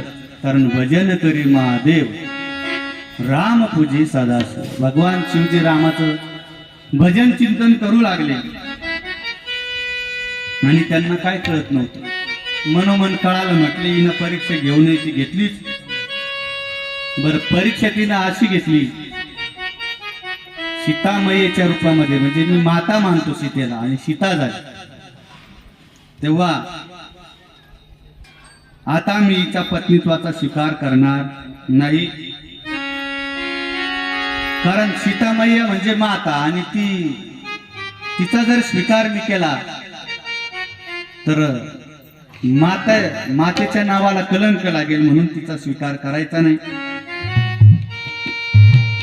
आणि मग सती येते. शिवजी म्हणू लागले घेतली का परीक्षा? त्यावेळेस सतीने सांगितलं नाही हो, कसली परीक्षा. म्हटली मी तुमची परीक्षा काय वगैरे काही नाही घेतली म्हणे प्रभू, तुमच्या प्रभूची. मग फक्त तुम्ही लांबून नमस्कार केला आणि मी जवळून जाऊन आले. दडदडीत खोटं बोलली सती. कारण परीक्षा कुणाची घेतली? ताऱ्याने कधी सूर्याची परीक्षा घ्यायची नसते. कारण सूर्य कुठं आणि तारा कुठं? तारा म्हणजे चांदणी. सूर्याची सर तिला कधीच येणार नाही.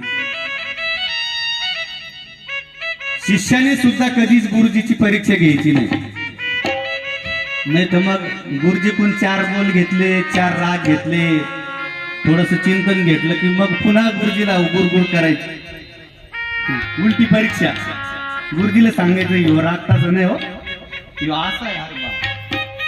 म्हणजे शिष्याने कधीच गुरुजीची परीक्षा घ्यायची नाही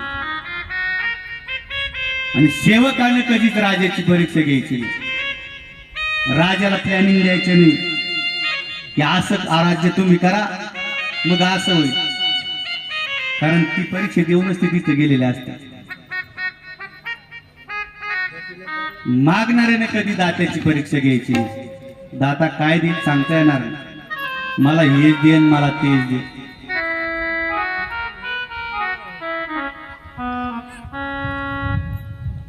आणि शूद्राने कधी क्षत्रियाची परीक्षा घ्यायची नसते. क्षत्रिय म्हणजे धनुर्धारी. धनुर्धारी तो केव्हा काय करील सांगता येणार नाही. केव्हा बाण मारेल सांग, त्याची परीक्षा घ्यायची नाही. कारण तू क्षत्रिय म्हणजे तो धनुर्धारीचा असतो. बरं, तुमच्या आमच्या सारखा नाही. एक जण असाच होता, मी क्षत्रिय, कुठली डेअरिंग नाही, परंतु पत्नी समोर बरेचसे क्षत्रिय बनतात. पण घरात आला तर पत्नी समोर सांगायचा इकडे गेलो 10 मारले, 10. संभाजीनगरला गेलो 20 मारले. म्हटलं नाशिकला गेलो 25 मारले. आता ती पत्नी, तिला सगळं माहिती होतं. तिने सांगितलं मोकार जोडू नका. म्हटली मला माहिती तुम्ही शत्रुत्व, जुरळ जर निघाला तर तुम्हाला जागा पुरत नाही पळायला. आणि 20 मारले 30 मारले, काही चाटा मारू नका. म्हटली त्याला राग आला. तो म्हटला मला काय समजलीस तू? मला कमी समजतेस का? मी लय बेकार माणूस आहे, तुला माहित नाही. म्हटले मी खरोखर मारतो. म्हटली हा जा जा. आता पत्नीला माहिती राहते आपले काय. हा रागा गेला आणि बघता काय माझ्याकडे 20 हाताचा गठ्ठा बांधून आला. हात तोडलेले, हात तोडून आणले. 20 हात तोडून आणले आणि पेंडी बांधल्यासारखा गठ्ठा बांधून आणला आणि पत्नी समोर फेकला तो गठ्ठा. पत्नी समोर टाकल्यानंतर सांगितलं हे बघ बघ, तू म्हणतेस ना मी क्षत्रिय नाही. बघ म्हटले माणसाचे हात आहे, माणसाचे तोडून आणले. तरी ती पत्नी म्हणे बस जेवण करा आणि गप झोपा म्हटलं. तुम्ही बाप जास्त बघ नका करू. तू म्हटले अरे तुला नेमकं खरं कळणार का, तुम्ही माणसाचे हात तोडून आणले. त्यावेळेस ती म्हटली तुम्ही हात तोडून आणले खरंय, मुंडके का नाही आणले. तो म्हणला मुंडके कोणीतरी आधीच तोडून नेले होते, मी यानं काय आणलं, मरेल माणसाचे हात तोडून. म्हणून असा क्षत्रिय नाही, क्षत्रिय तो क्षत्रिय. या ठिकाणी क्षत्रियाची कधी शूद्रांनी परीक्षा घ्यायची नाही. या ठिकाणी सतीनं मात्र प्रभूची परीक्षा घेतलेली आहे. आणि मग शिवजीकडे आल्यानंतर खोटं बोलू लागली. मी कशाची परीक्षा घेतली म्हटली त्यांची. शिवजी सांगतात खोटं बोलू नको, कारण भगवंताला काय कळत नाही. आपण डोळे झाकून घेतो एखादं पाप कर्म करायचं असलं, परंतु त्याला सगळं कळत. म्हणून आणि आता महादेवानं ठरवलं की हिच्या सोबत पत्नीत्वाचा संबंध ठेवायचा नाही. मग पहिले सतीचं आसन बाजूला होतं कारण पत्नीत्व, परंतु आता पत्नीत्वाचा संबंध नाही, आसन समोर ठेवलं आणि शिवजी ध्यान करत बसले. इकडे तुलसीदासजी कथा बदल करतात. शिवजी ध्यान करत असताना एक दिवशी भली मोठी सभा बसलेली आहे. त्या सभेमध्ये शिवजी आहेत, सर्व रुद्रगण देवता आहेत.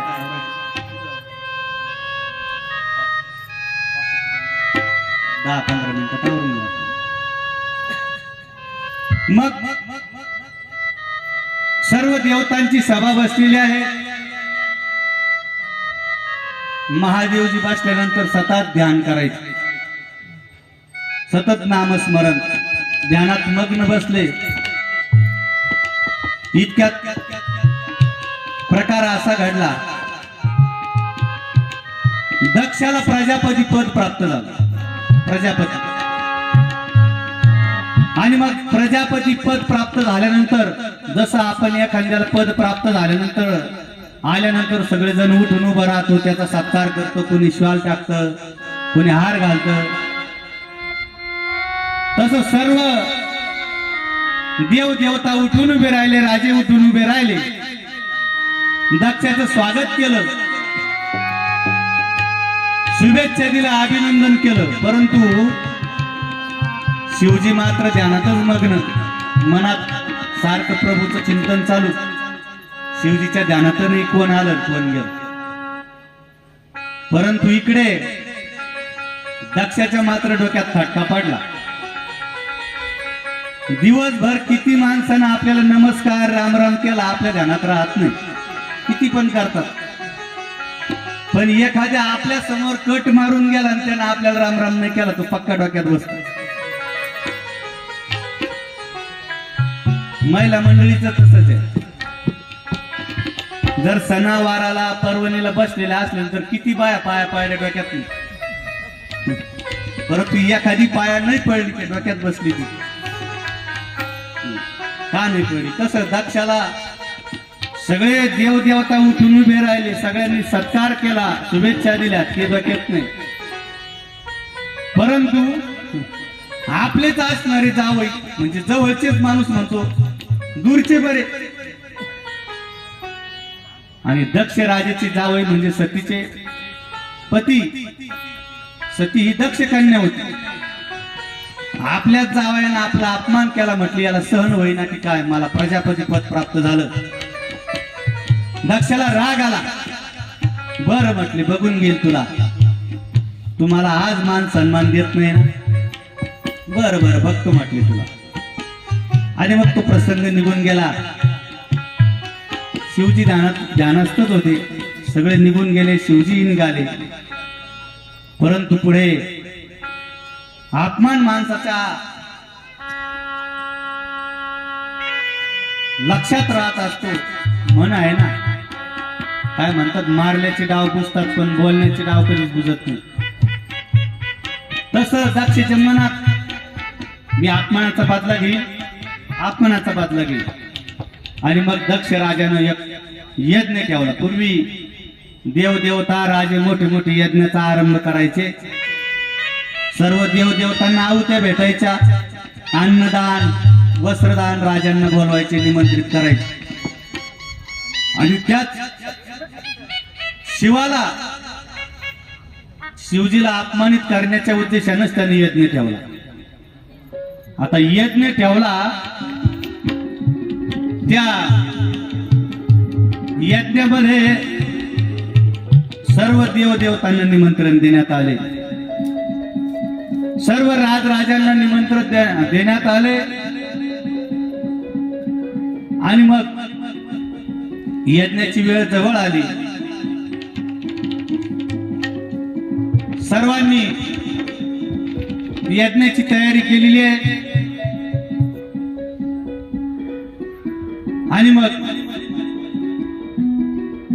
फक्त भगवान शिवाला आणि सतीलाच निमंत्रण नाही. मग देवदेवता निघाले यज्ञ करता. आता निघाल्यानंतर एखाद्याला निमंत्रण नाही म्हटल्यानंतर आपण वारंवार त्याच्या दारात होऊन जातो. तसंच हे देवदेवतांची विमान त्याच मार्गाने यायला लागली. सतीन शिवजी बसलेले होते, सख्या बसलेल्या होत्या. सती विचारू लागली सख्यांना, काय काय कार्यक्रम आहे? लय VIP गाड्या पाळतात म्हणे, देवदेवतांची विमानं चालली, काय भानगड? त्यावेळेस त्या सखीने सांगितलं सतीला की म्हटले तुमच्याच माहेरला यज्ञ, तुमच्या वडिलांच्या घरी, आणि सगळे देवदेवता तिकडे निघाले. आता शिवजी ध्यानस्थ होते. सतीनं शिवाजीला उठवलं, हलवलं, सांगितलं, म्हटले माझ्या वडिलांनी तुम्हाला यज्ञाचं निमंत्रण दिलं की नाही? त्यावेळेस शिवजीने सांगितलं मला काही सांगता येणार नाही. म्हटले तिथं तर खूप मोठा यज्ञ सांगतात. म्हटलं असेल, मला काय माहिती नाही. सती म्हटले असं कस का? काहीतरी कारण असेल. मग त्यावेळेस शिवजीने विचार केल्यानंतर सांगितलं सतीला, अगं म्हटले एकदा काय झालं, तुझ्या वडिलांना म्हणजे दक्षाला प्रजापती पद मिळालं होतं. आणि त्यावेळेस सगळेजण सत्कारासाठी उभे राहिले. मी ध्यानस्थ असल्यामुळे माझ्या लक्षातच नाही. मी उभा न राहिल्यामुळे, मी सत्कार न केल्यामुळे माझ्यावरती ते नाराज आहे. आणि मुद्दा म्हणून मला हिणवण्यासाठी त्यांनी यज्ञाचा आयोजन केलेलं आहे. म्हटले असं का नाही बोलवलं? म्हटले सती तू शांत बस, नाही बोलवलं तर नाही बोलवलं, जाऊ दे. म्हटले आपल्याला काय घेणं. त्यावेळेस सतीनं सांगितलं नाही नाही, आपण यज्ञाला गेलो पाहिजे. शिवजी म्हणतात काही ठिकाणं अशी की तिथं आमंत्रणाशिवाय जाऊ नये, आणि काही ठिकाणं आहे तिथं बिगर आमंत्रणाचं गेलं तरी चालतं. म्हटले का? शिवजी सतीला समजून सांगतात की लग्न कार्य असेल, काही पाहुणचार असेल,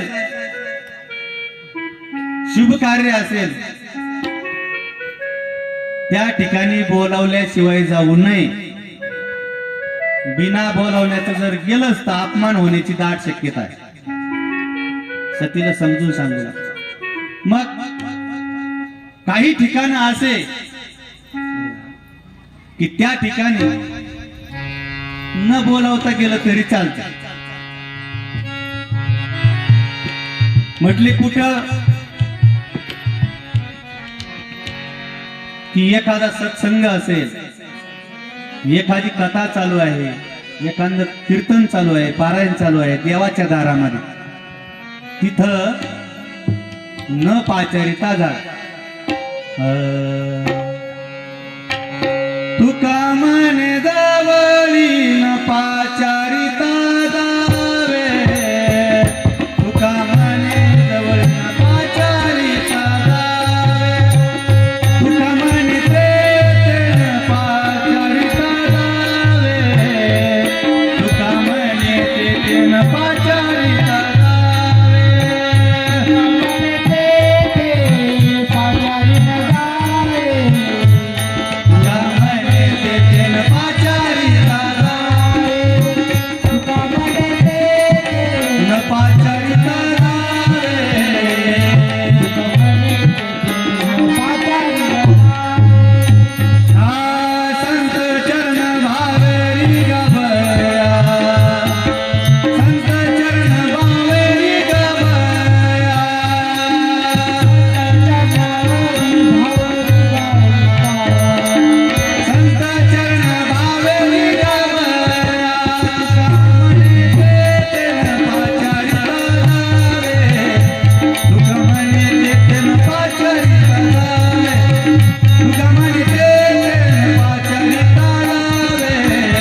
की तुका म्हणे तेथे न पाचारिता जावे, संत चरण भावे रिगावया. साधूच्या घरी, देवाच्या घरी आणि आई वडिलांच्या घरी बिना निमंत्रणाचं जायचं असतं.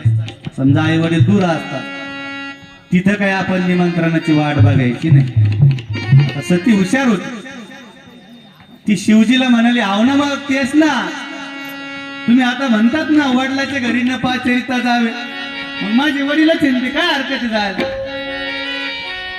म्हणजे आई वडिलाच्या घरी न पाचारिता जावे हे जरी खरंय, पण सासूरवाडीत न पाचारिता जावे हे खोटं नाही. तुला जायचं तुझ्या वडिलाची ठीक आहे, पण माझी सासूरवाडी, आणि सासूरवाडीत तर मानानच माणसाला गेलं पाहिजे, कधी उठ सुट जायचं नाही. जर जास्त जर गेले तर अपमान होण्याची शक्यता आहे, नाही तर मग सासू सासरे काम सुद्धा सांगण्याची शक्यता आहे की नाही. जावई बापू तेवढे बैल पाणी पाजून आणा. म्हणून मी येऊ शकत नाही. शिवजी समजून सांगू लागले सतीला. सतीने सांगितलं नाही मी जाणार. त्यावेळेस शिवजीने सांगितलं तुला जायचं तर जा, चित्त शांत ठेव, विचारपूर्वक जा. आणि मग सती जाते, शिवजी नंदीला देतात, आणि मग काही गण सोबत देतात. गण म्हणजे शिवजीचे दूत. रुद्रगण सोबत आहेत. नंदीवरती सती मैया आणि रुद्रगण निघाले. आता इकडे त्या दक्ष राजाचा यज्ञ खूप थाटामाटाने चालू होता. सगळे देव देवता येऊन बसले आणि दक्षानं सांगितलेलं होतं, सगळ्याला सूचना दिली होती भयानकपणे. सांगितलं की सर्वांनी इकडे लक्ष द्या. 7-8 कन्या होते, जावई होते, आई होती. सगळ्यांना सांगून दिलं की मला माहिती आहे माझा जावई भगवान शंकर खूप मानी पुरुष आहेत. तो बिना निमंत्रणाचं येणार नाही, परंतु मला माहिती आहे माझी कन्या सती खूप हट्टी आहे. ती मात्र आल्याशिवाय राहणार नाही. आणि तिच्या सोबत जर कोणी बोललं, तिच्या सोबत जर कोणी भाषण केलं, त्याचा शिरछेद करण्यात येईल, त्याला दंड दिला जाईल, मान कापल्या जाईल. कोणीच तिच्या सोबत बोलायचं नाही पाहिजे, तिचा अपमान करायचा. माझा अपमान करता का, त्यांना कळालंच पाहिजे. अशी सक्त ताकीद दक्षिणा दिलेली होती. आणि मग तितक्यामध्ये सती येते, कोणीच बोलायला तयार नाही. मंडपात येते, अगदी जवळ येते, कोणीच तिच्या सोबत बोलत नाही. सतीला वाईट वाटू लागलं, परंतु कोणीच बोलत नाही. उलटे बहिणी तिची चेष्टा करू लागल्या, तिच्याकडे बघायच्या आणि बाजूला तोंड करून बोलायच्या. म्हटले का ग, काही घर वगैरे बांधलं का नाही, अजून ते उघड्या वाऱ्यावरच राहता कैलासामध्ये. उपेक्षात्मक बोलू लागले. एखाद्या मुलीचं जर घर गरीब असलं तर माहेरला लोक हिनवतात दुसऱ्या बहिणी. तसं दुसरी म्हणू लागली, काही एखादा नवीन ड्रेस घेतला की नाही तुझ्या पतीनं, की आज वाघाचंच कातड परिधान करतात, काही नवीन काही घेतलं की नाही.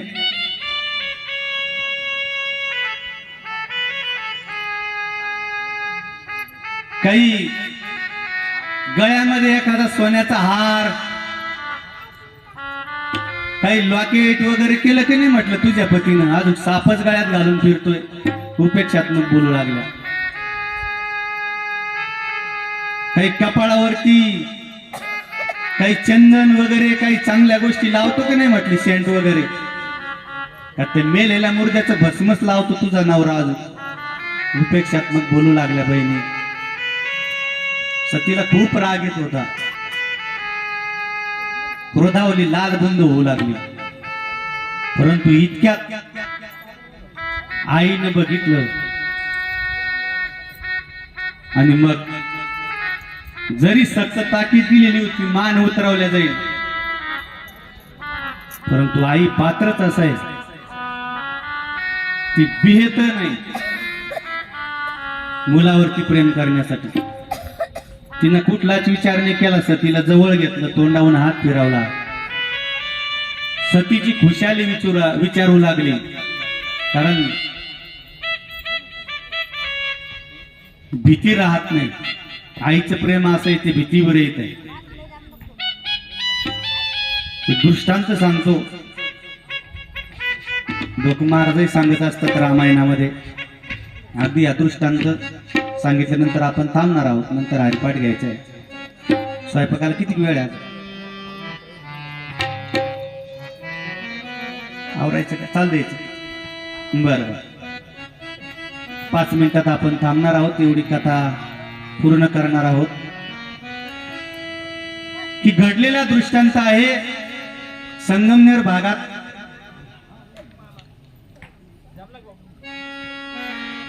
एक लाकूड तोडे जोडपं राहत होतो. पती पत्नी लाकड तोडण्यासाठी शेतात गेले, डोंगरात गेले. आणि मग तिथं गेल्यानंतर जंगल असते. मुलगा होता सोबत त्यांच्या. आणि मग दुपारच्या वेळेस प्रकार असा घडला तर जंगलामध्ये वाघ, बिबट्या अचानक आला आणि त्या मुलाची मान पकडली. त्यांच्या मान पकडल्यानंतर वडिलांना खूप राग आला. वडिलांनी खूप मोठा दगड घेतला. आता वाघाच्या दिशेने भिरकावणार, मारणार. तितक्यात वाघाने डरकाळी फोडली. जागच्या जागीच थांबले. दगड हातातून खाली पडला. परंतु आई कुठल्याच भीतीचा विचार केला नाही. डायरेक्ट पळत गेली आणि आपल्या मुलाचे पाय धरून ओढू लागली. आता पायातून माने किती अंतर असेल, वडू लागली. सोड सोड. तितक्यात त्या मुक्या प्राण्याला सुद्धा वाईट वाटलं की आपण चुकीच केली हिच्या मुलाला पकडून. त्या वाघानं ते बाळ सोडून दिलं. आई त्याला धरून रडते. भीतीच नाही. ते मुका प्राणी सुद्धा बाजूला जाऊन उभा राहिला आणि डोळ्यातून पाणी गाळलं. घडलेला दृष्टांत. मला हे सांगायचं आहे, वडीलही होते परंतु त्यांना भीती वाटली. डरकाळी पडलं. आई डायरेक्ट जाऊन त्याला पकडलं. काही नाही केलं वाघानं तो भाग सोडा. परंतु जर वाघानं जर धरला असतं तर जागीच पाडीच्या पाडला असतं. म्हणून भीतीविरहित जे प्रेम करते ती माया, ती आई, ती माता. तसंच या ठिकाणी सतीच्या वडिलांनी जरी ताकीद दिली होती की शिरछेद केल्या जाईल, परंतु आईने तिची कुठली भीती न करता सती सोबत बोलू लागली. आणि सगळ्या लोकांनी सतीला हिणवलं. तितक्यात सतीला राग आला आणि वडिलाला उद्देशून बोलू लागली की कुणाला विचारून तुम्ही हे यज्ञाचं आयोजन केलं? ज्या ठिकाणी माझ्या पतीला भगवान शंकराला यज्ञात अर्थ नाही, यज्ञ स्थान नाही, तो यज्ञ सफल होणार नाही. आणि झाला तरी मी सफल होऊ देणार नाही. पण त्या अधिकाराने तुम्ही यज्ञ करतात. ब्रह्मदेव, विष्णू, सर्व देवता बसलेले होते, ऋषी बसलेले होते. सती लालबुंद झाली आणि सती बोलू लागली, तुम्ही सुद्धा यज्ञाचं आयोजन कसं काय केलं? का केलं यज्ञाचं आयोजन? शिवजीला ज्या यज्ञामध्ये स्थान नाही तो यज्ञ तरी कसा होईल? आज मी हा यज्ञ सफल होऊ देणार नाही. सतीला राग येतोय आणि सतीने अगदी काही क्षणात कुठला विचार न करता यज्ञ कुंडामध्ये उडी मारली आणि आपली आहुती देऊन त्या ठिकाणी समाप्त झाली सती, भस्म झाली. यज्ञ कुंडामध्ये सतीने आहुती दिलेली आहे. आणि इकडे सर्व सभा मात्र शांत बसलेले आहे. एकच हाकार उडाला, काय होईल काय होईल. आणि मग रुद्रगणाला, नंदीला खूप राग आलेला आहे. आणि मग यज्ञाचा विध्वंस करायला लागलेला आहे. यज्ञाचा असणारे खांब तोडतायत, मंडप तोडतायत. शिवगणाचे आणि दक्षाच्या सेवकांचा वाद सुरू झाला, युद्ध सुरू झालं.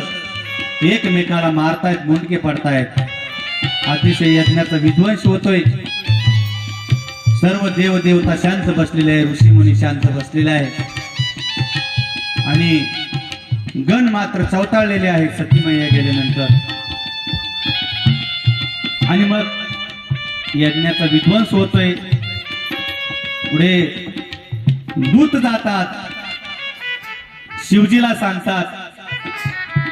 आता शिवजी सुद्धा शांत होते, परंतु सती गेली म्हटल्यानंतर शिवजीही क्रोधित होतात. आणि मग शिवजीचा राग, तिसरं नेत्र उघडलेलं आहे. जोपर्यंत शांत आहे तोपर्यंत शांत आहे. आणि एकदा का तिसरं नेत्र म्हणजे तिसरा डोळा उघडला, मग कुणाचीच काही नाही. शिवजी येतात आणि मग युद्ध सुरू होतंय. दक्षाचा मात्र शिरछेद होतो. आणि मग सर्व देवदेवता शिवजीची स्तुती करतात, शिवजीला शांत करतात. वेळ झालेला आहे, शॉर्टकट सांगतो. आणि मग शिवजीला शांत करतात, सर्वजण माफी मागतात. सर्व असणारे ऋषीमुनी माफी मागतात. यज्ञाचा जो विध्वंस झालेला आहे त्यावेळेस पुन्हा शिवजीची स्तुती केल्या जाते, पुन्हा शिवजीला प्रसन्न केलं जातं. आणि पुन्हा मग एका बोकडाचं मुंडकं तोडून त्या दक्षाला लावण्यात आलं. आणि मग राहिलेलं यज्ञ त्या ठिकाणी नंतर परिपूर्ण होतोय. इतक्यापर्यंत कथा आज या ठिकाणी आपण थांबणार आहोत. मला असं वाटलं होतं शिवपार्वती विवाह पूर्ण होईल, परंतु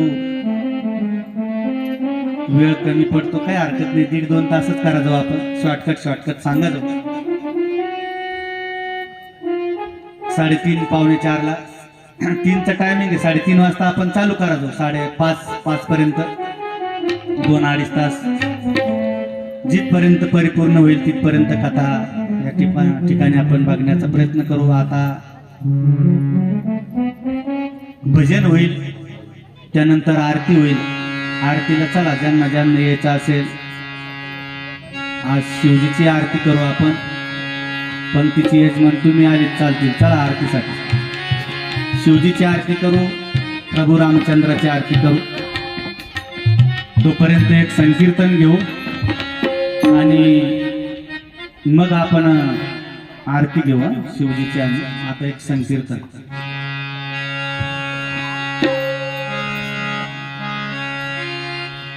तुले हरी का